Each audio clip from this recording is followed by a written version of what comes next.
calendar star map that plots the exact points of stars and possibly their distances.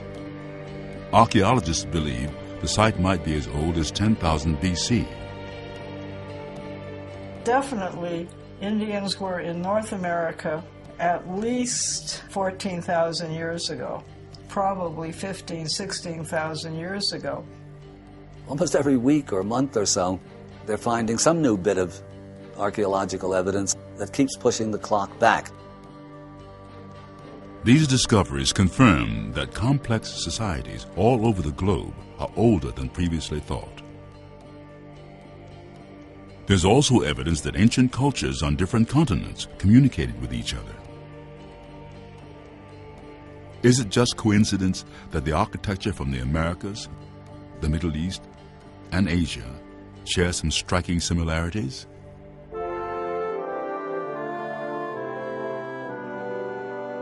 Communication between civilizations on different continents is also suggested by their use of similar timekeeping systems. The Babylonians, Egyptians, and Yucatec Mayans all had comparable means of dividing the days, months, and years. In Asia and in Mexico, there is a calendar system based on astronomy, which also is used to predict people's fate according to the planets and stars that were above at the moment of their birth. Each day of the month was named after something like rabbit or deer or flint. And there are a series of these names that are identical in Asia and in Mexico. Not just the names, but they follow the same series. If you look at the so-called solar boat of Khufu, this is built unquestionably in 2500 BC, and that's a fabulous boat, 150 feet long with a sail on it. That's as good a ship as anything up to the clipper ships of the 19th century. And so it seems to me that with ships of that sort, pretty much anybody could go anywhere. While the idea of transoceanic contact is still in debate, there is no question that some ancient cultures were more advanced in some ways than we are today. This is consistent with the cycle of the Great Year.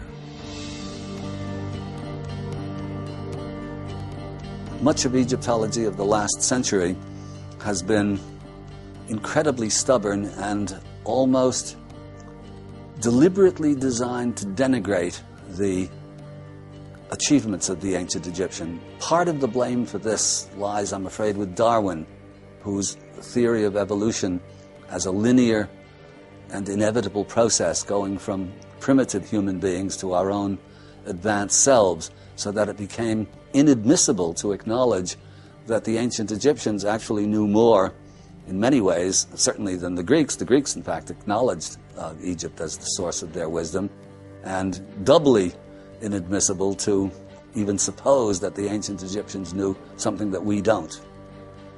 One of the things that the academics are very good at is denying that a mystery exists when it's quite clear that one exists. For example, the Great Pyramid of Giza, where constructed of 2.5 million blocks of stone, supposedly going up over the course of 30 years, which computes to 1 or 2 blocks are going into place every minute. And when you figure that the roof of the King's Chamber is built of 70-ton blocks of granite, this beggars the imagination. So engineers who look at this say, they laugh, because they say, in no way can you explain how these things got levered up ramps and into place in that period of time, or how they got put into place at all. Many of the early temples, megaliths, pyramids, and obelisks are not only built to such fine tolerances that they did not require mortar, a feat that modern engineers are hard-pressed to explain, but many of them are aligned with celestial phenomena or reflect sophisticated mathematical concepts, indicating that these ancient cultures had a larger cosmic awareness. According to author Graham Hancock, key temples in the ruins of Angkor in Cambodia are laid out to mimic the pattern of stars in the constellation Draco. Other researchers have demonstrated that the Sphinx of Giza in Egypt align with the constellation Leo as it appeared in the sky at that time. These two examples show the connection these cultures had with the heavens, a connection so strong that they integrated it into structures that have stood for thousands of years. Some of the Maya buildings in the Maya cities, like Chichen Itza, whole buildings were constructed solely for the purpose of making astronomical observations. Certain sight lines were built in stone, so that on a certain day of the year, the sun would appear, or a star would appear exactly there on this day alone. The Great Pyramid itself shows that the shafts of within the King's Chamber, and now subsequently discovered the Queen's Chamber, are sighted in such a way that at a certain period of time they open to the position of Sirius in the sky, and in the other case, I believe it is one of the belt stars of Orion. So you might say that the Egyptians are tuning the Great Pyramid to these stars, which play, in fact, a very important role within Egyptian symbolism and in Egyptian mythology. It wasn't until the early 1990s that archaeologist Robert Bauval found that the three great pyramids on the Giza Plateau are a direct reflection of the stars in Orion's belt. This pivotal observation again shows that ancient cultures placed great value on the movement of the heavens. It's not surprising that many ancient artifacts contain celestial images. Rams, fish, and bulls were long mistaken as mere pagan symbols, but we now know they represent constellations and were used to portray astronomical positions. For example, the Greco-Roman Mithraic culture was once considered to be the last pagan religion flourishing in the 100 years before Christ. But look closely and notice the ring of constellations in this bas-relief excavated from a Mithraic temple. One of the interesting things over the last 30 years, I think, is in seeing the sacred space of the Mithraea, of the temples to Mithra, as containing a star map in one form or another. And so the way in which these devotees thought about themselves in relation to the universe, we now think much more heavily that the answers lay in the stars. Although these cultures were highly advanced, they seemed to decline into a worldwide dark age. Ancient Egypt, the Greek and Roman empires, the megalithic and Mayan civilizations all collapsed, and their knowledge was lost.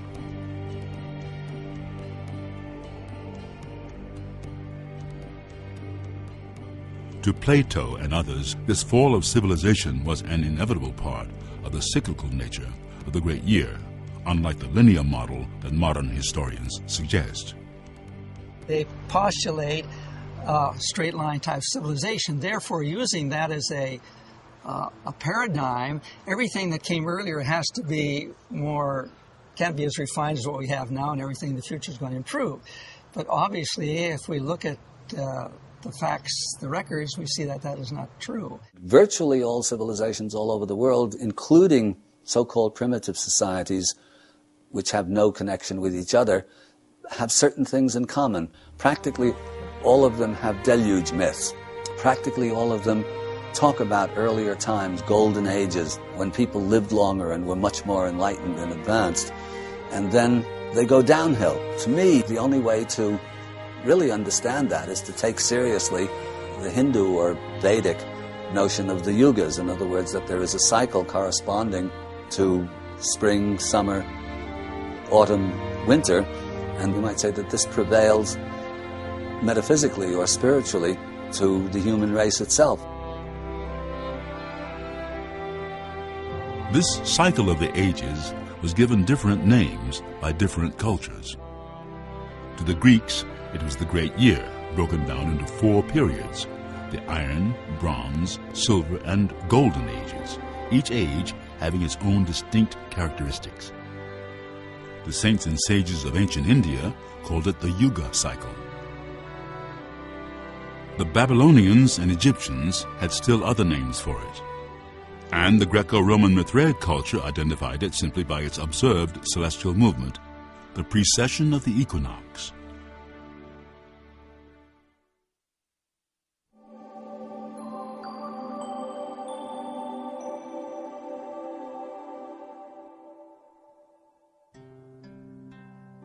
One of the most obvious astronomical cycles is the occurrence of the spring and fall equinoxes, the 2 days of the year where day and night are exactly equal in length.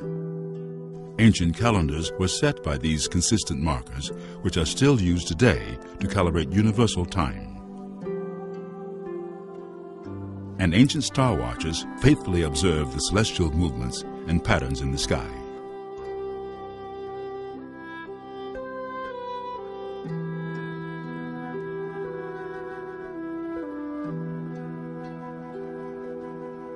A key observation was that certain constellations follow the same path in the sky as the sun.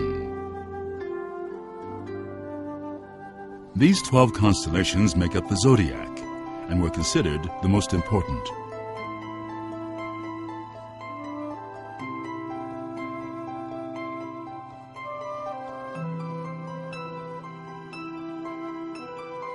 Twice each year, on the day of the equinox, when they made their observations, ancient astronomers realized that over time the constellations were not in the exact place in the sky that they had been the year before. The stars seemed to be moving backwards across the sky, a movement known as the precession of the equinox. This is the phenomenon that we see, that the positions of these stars, when we look from Earth and look up to them at a certain time of the year, then they will not be in that same position in thousands of years to come, or they were at that position thousands of years ago. The Mithraic culture, which flourished in ancient Greece and Rome, believed that their main god, Mithra, was responsible for creating precession. One of the ways to try to describe or try to explain the bull killing scene is to see the bull as the constellation Taurus, and to see Mithras as Perseus, ending the age of Taurus, ending the remote period in which the constellation Taurus was dominant, somewhere between 4000 and 2000 BCE.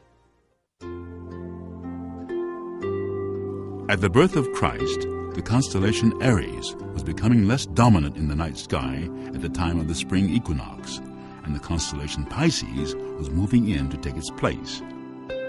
Pisces is the constellation associated with the Christian symbol of the fish. We are still in Pisces today. Very soon, the spring equinox will fall in Aquarius. This dawning of the age of Aquarius is a modern reference to the motion of the great year. As the equinox moves through the constellations of the zodiac, the North Pole points to different stars in the northern sky.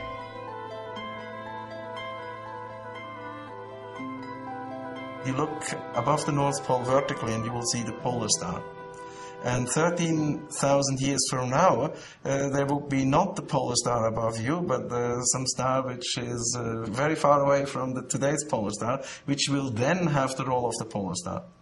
Which means if you take a photograph for a few hours at the night sky in the northern hemisphere, you see the stars as circles.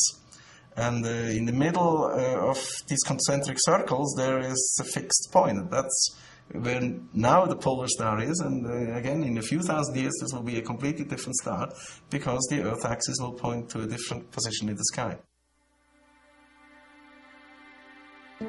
To the ancients, this shifting of the polar star and the precession of the equinox through the constellations of the zodiac acted as a giant clock of the ages.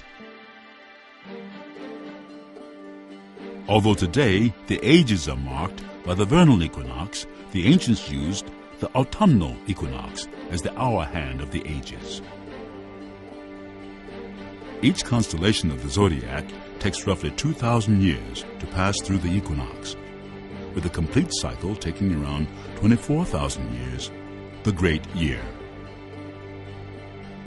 The cycle, as taught by the ancient Indian sages and also by Swami Sri Yukteswarji, who was just recent, is 24,000 years approximately, 24,000 year cycle, of which 12,000 years is ascending and 12,000 years is descending. Ancient Indian and Greek cultures divided this great year into two halves, ascending and descending cycles of 12,000 years each. Each half was comprised of 4 parts. The Greeks called them the Iron, Bronze, Silver, and Golden Ages. The great sages of India called these ages yugas, and they were divided into the Kali, Dwapara, Treta, and Satya yugas. The Iron Age, or Kali Yuga, was a dark time for civilization. The Golden Age, or Satya Yuga, was the age of enlightenment. An awareness of these changing ages can be seen in Mithraic temples and statues. The bull slaying scene very often is framed by 2 figures, Kautis and Kautopates, young men holding a torch up and holding a torch down. And I think the most plausible explanation now on the table is that these represent day, night, growth, decay. And so we have a kind of inauguration, in a way, to the cosmic progression. Over a period of time, man's ability to comprehend what is going on changes, and that in a certain part of that cycle he is only able to use a certain part of his brain, and then he uses more and more as time goes on, is able to express things and understand nature and what is happening, and the whole process of creation is going on in a better way. Then after a period of time it goes down in a descending cycle, and that is gradually lost again. It is often said that history repeats itself, but we are not used to looking at history over such a long period. The great year provides a method to track long periods of time and perhaps the rise and fall of civilization. Kali Yuga is basically the age of materialism. The normal individual in that age has no conception of the existence of things that he cannot perceive or connect with through his senses and his mind. More subtle forces for the general person that age would be beyond their comprehension. They simply could not imagine such a thing. The last Kali Yuga, or Iron Age, coincided with the worldwide Dark Age of the medieval era. Famed author and historian H.G. Wells described this time. Our histories of these times are very imperfect. There were few places where men could write, and little encouragement to write at all.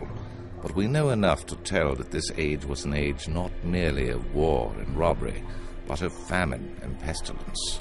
To many in those dark days it seemed that all learning and all that made life seemly and desirable was perishing. As time progressed, the Kali Yuga came to a close, and the renaissance of the higher ages began with the Dwapara Yuga. And if you'll notice, it doesn't take much looking at history to discover that that was exactly about the time when we began to get a grasp of these finer forces such as electricity and other things of that nature, and scientific process began to start to develop in a big way. In 1600, William Gilbert discovered magnetic forces. In 1609, Galileo produced a telescope, and Kepler put to paper his laws of motion. These events, together with Newton's writings on gravitation and planetary motion in 1670, quickened the pace of scientific discovery and propelled the innovations of the Renaissance. Technological advancement is the hallmark of the Dwapara Yuga, which will last another 2,000 years. The next age is called the Treta Yuga, the age of mentality, where the mind begins to play a more and more powerful part. The next cycle is a spiritual age, and that is a fascinating age because in that time, according to the ancient scriptures and according to what our guru said, humanity as a whole will be able to comprehend and understand God. The Treta and Satya Yugas, or the Silver and Golden Ages, may be incomprehensible to us, given our current state of development. Today, such accounts of yogis with Christ-like powers are called legends or folklore. But perhaps this lack of understanding merely reflects the fact that we are nearly 9,000 years beyond the end of the last golden age, when some say telepathy, levitation, and healing powers abounded, and we lived in perfect attunement with nature. If you can go back and find out things are that way, then that would give some proof. The unfortunate part is, of course, most all those old records have been destroyed. Now, they are beginning to find some of them. And one of the interesting facts is you go back to some of these golden age things that come down, and not only in India but in some other cultures, Chaldean for instance, and you find out they're talking about flying machines. Considering the way man's intelligence has expanded and his technology has advanced in just the last few hundred years, since the beginning of the Dwapara Yuga, mankind's capabilities might seem almost magical a few thousand years from now.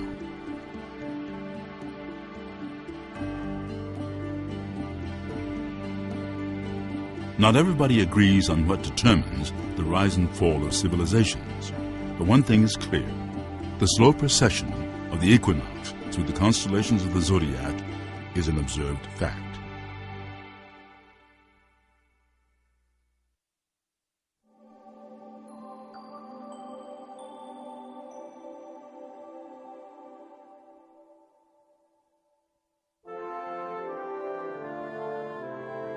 Precession of the equinox and the changing of the polar star are complicated celestial movements that stargazers have studied and tried to explain for thousands of years. Megalithic structures like Stonehenge and pyramids throughout the world appear well suited for the observation of this fundamental celestial motion. The star shafts of the Great Pyramid are carefully oriented to the positions in the sky of Sirius and the belt of Orion. Well, in order to do that and know that it's going to be there when the pyramid's built at 2500 BC, suggests that they're watching the stars very carefully, because they're able to orient this narrow little shaft to those stars. It's hard to imagine that they don't know it's moving, and it's moving because of precession. And then there's the famous zodiac of Dendera. The orientations within that zodiac demonstrate or are signaling earlier stages of Egyptian civilization. And yes, in Greek times, certainly precession was known, but why would they call attention to earlier stages within the precessional cycle in this much later temple if they didn't already know about precession?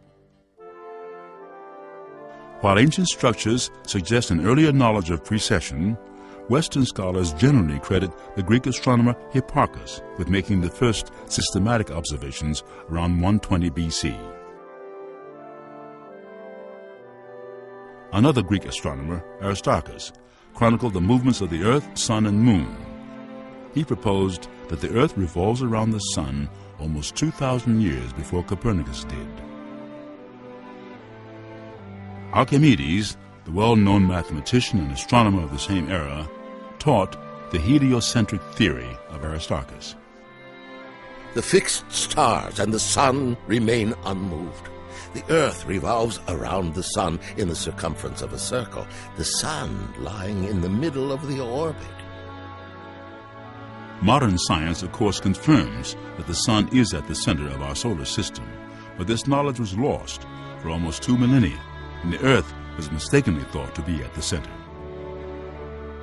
This geocentric solar system was taught by Ptolemy and supported by the Roman Catholic Church for centuries. Ptolemy had to assume some wild movements of the planets to support his incorrect theory. He said they moved in epicycles. He could see the sun rose in the east and set in the west, and proved that the sun went around the earth. What he did not realize was that another reference frame was at work. The earth was spinning on its axis. Then, about 1,000 years after the pit of the Dark Ages, Polish astronomer Copernicus rediscovered what the Greeks had long forgotten, that the planets revolve around the sun. Interesting point was, it was lost approximately 1,000 years before the depths of Kali Yuga and brought back about 1,000 years after, which then shows this idea that what is lost, then it comes around again. And so these cycles just go on, these 24,000-year cycles. When he wrote his paper explaining the solar system, Copernicus observed 3 motions of the Earth. The first motion is the Earth's daily spin on its axis. The second motion is the Earth's annual trek around the Sun. But he needed a third motion to explain precession. He used the term wobble or libration, assuming that only a wobbling Earth could cause us to see a different part of the constellations each year.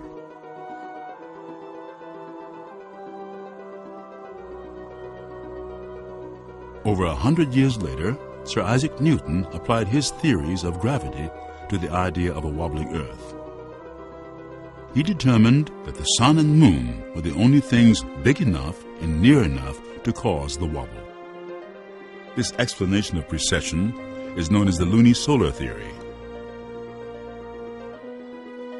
Another factor that might contribute to the wobble is the shape of the Earth. If the Earth were a perfect sphere, there would be no precession, because there would be no way to apply that torque on the Earth. But since the Earth spins, it makes itself oblate by that spinning, so it has bulges on the equator. So this leads to a net force which would want to put the Earth upright. That's what the Earth doesn't allow it to do, but the Earth cannot completely escape that pull from the Moon, and instead of being positioned upright, it will shift the orientation of the axis. In other words, it will cause this precession. This is the predominant theory among astronomers today. But in 1749, French astronomer Jean Léron d'Alembert found that Newton's lunisolar equations did not quite work, so he added variables for torque and inertia. Still today, lunisolar precession formulas continue to be adjusted, and some say they don't reflect physical reality.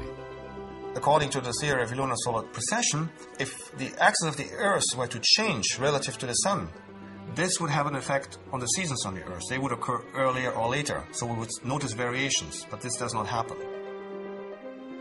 The seasons are caused by the tilted Earth revolving around the Sun. Any change in the tilt of the Earth, whether due to a massive meteor impact or the subtle wobble of lunisolar theory, would result in a change of seasons, even though our calendar would stay the same. Lunisolar precession theorists reconcile the regularity of our seasons by requiring the equinox to occur before the Earth completes its full 360-degree orbit around the Sun. But this solution contradicts lunar equations and observed eclipse cycles. Each answer merely creates a new question. Could there be an easier explanation of precession?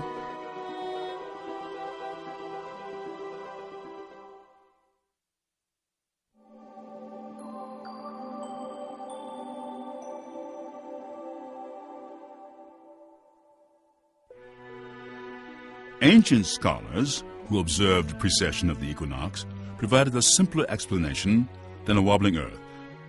They said that our Sun curves through space, moving in a great orbit of its own, pulling the Earth and other planets along with it.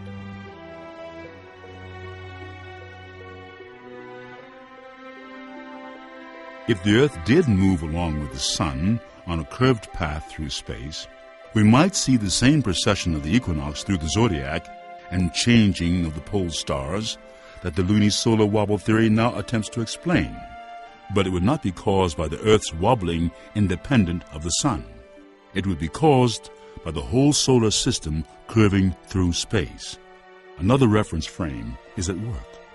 We believe that our Sun moves in space with our entire solar system, that the axis of our Earth remains aligned to a point in space where that is fixed in respect to the equinoxes, it's fixed in respect to all the solstices, so that basically our entire system moves around a point in space.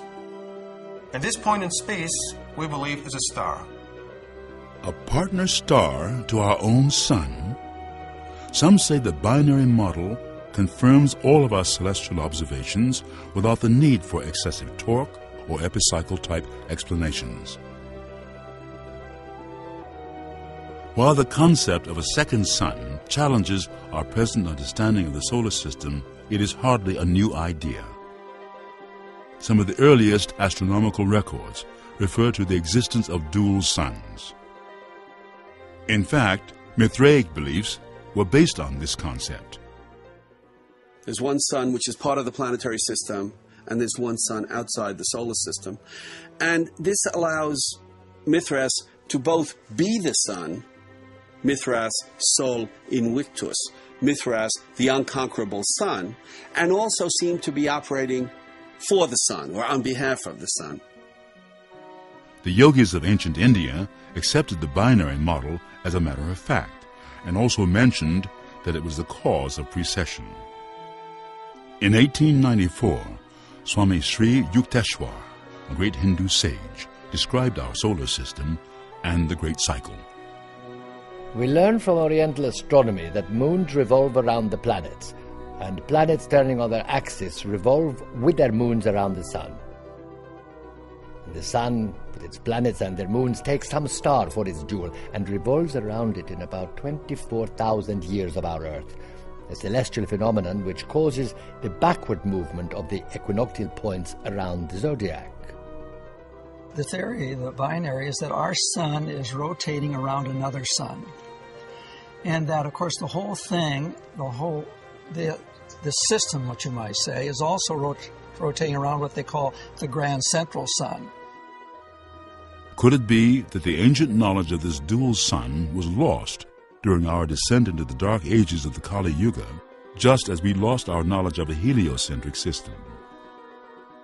And as we now ascend toward the golden age once more, will science rediscover this binary companion?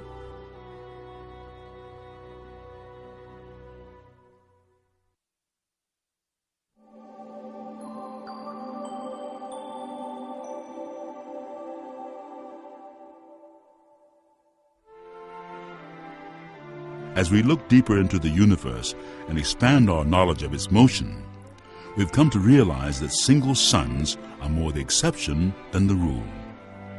Roughly half of the stars you find in the universe are alone, and the other half are in groups, and often the groups consist of two. And if that is a group of two, then we talk about the binary stars. But it can also be 3, 4, 5. There's no limit on that. Binaries, that it seems to be the common observation in the cosmos now. Most of them are actually binary systems.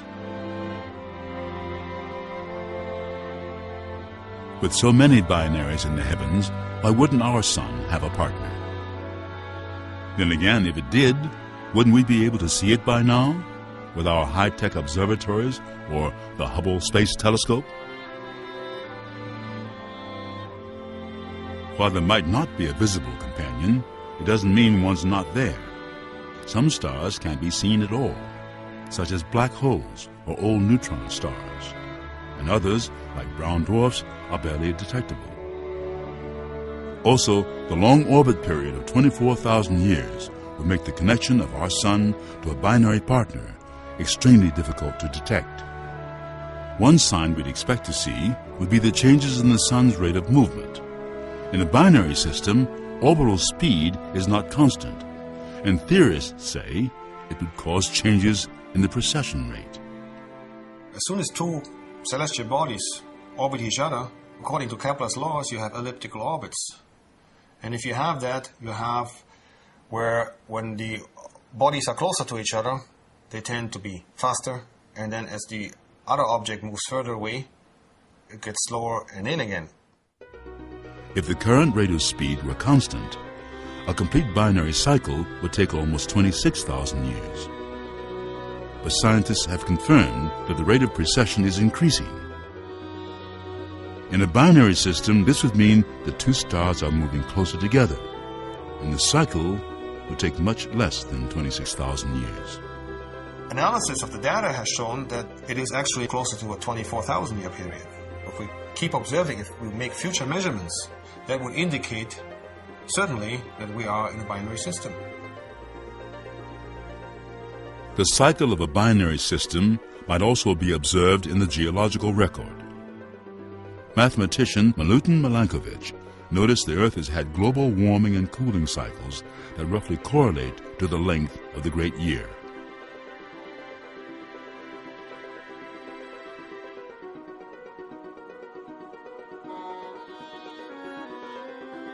Just as the binary model answers questions of the past, it could also be applied to solve scientific questions of the present. For example, at the edge of our solar system is a field of asteroids known as the Kuiper Belt. In 2001, a team of scientists from the University of Michigan made a startling discovery. The asteroids appear to end very abruptly.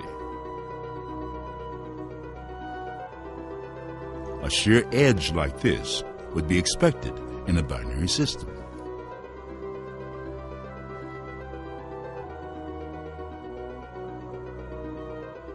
Also, a large number of long-cycle comets in our solar system come from a very small part of the sky. Although some astronomers like John Matisse and Daniel Whitmire think it may result from the gravitational pull of an unconfirmed 10th planet, our sun's binary could also have this effect. Another enigma. All celestial bodies have angular momentum, a force that corresponds to their mass and motion. Yet in our solar system, angular momentum is unevenly distributed. The Sun has 99.9% of the total mass, but only 1% of the total angular momentum. If we acknowledge that our Sun is curving through space in a 24,000-year binary orbit, we find the Sun's angular momentum was there all the time, but primarily in its orbital motion, not just in its spin.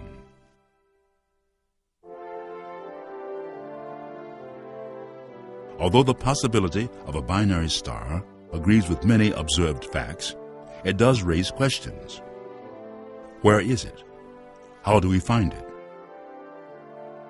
The most common objection is, if we were in a binary system, we would know it by now. But we may be looking for something that is very far away and very hard to see. One of the stars might have evolved enough so that it has died and has become a white dwarf and then lost a lot of its heat and became faint as well.